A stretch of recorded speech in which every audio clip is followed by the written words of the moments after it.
శివ అనే మాట చాలా దివ్యమైనది. శివానుభూతి అనే మాటలో శివ సాక్షాత్కారం అనే మాటలో ఉన్న శివ అనే 2 అక్షరాలు ఉన్నాయే, వాటికున్న శక్తి అంతా ఇంత కాదు. అలాంటి ఆ శివుని గురించి అనుభూతిలోకి వెళితే మాట రాదు, అనుభూతి కోసమై మాట ఉంటుంది ఇక్కడ. అలాంటి శివానుభూతి పొందిన మహానుభావులు మన యోగులు, ఋషులు. వారు అందించిన శివజ్ఞానాన్ని మనం అందుకుని శివానుభూతి పొందే ప్రయత్నం చేద్దాం.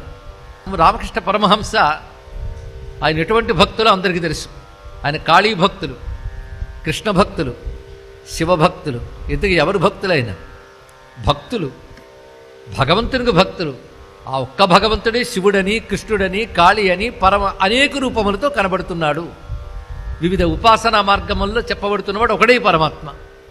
అలా చెప్పినట్టు రామకృష్ణ పరమహంస ఒకప్పుడు ఆ దక్షిణ కాళీ మందిరంలో శివాలయం ఉన్నది. ఆ శివాలయంలో ఒక ప్రదోషకాలం పూజ జరుగుతుంది. ఆ పూజలో ఒక అద్భుతమైన శ్లోకం చదువుతున్నారు. అది పుష్పదంతుడైన మహానుభావుడు రచించిన మహిమ్న స్తుతి. ఇది చాలా ప్రసిద్ధి, మనకంటే ఉత్తరాది వారికి బాగా తెలుసు, బెంగాల్ మొదలైన ప్రాంతాల్లో కూడా బాగా తెలుసు.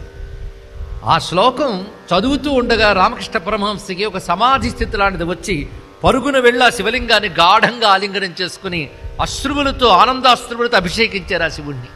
అటువంటి అనుభూతిని పొందారు ఆయన.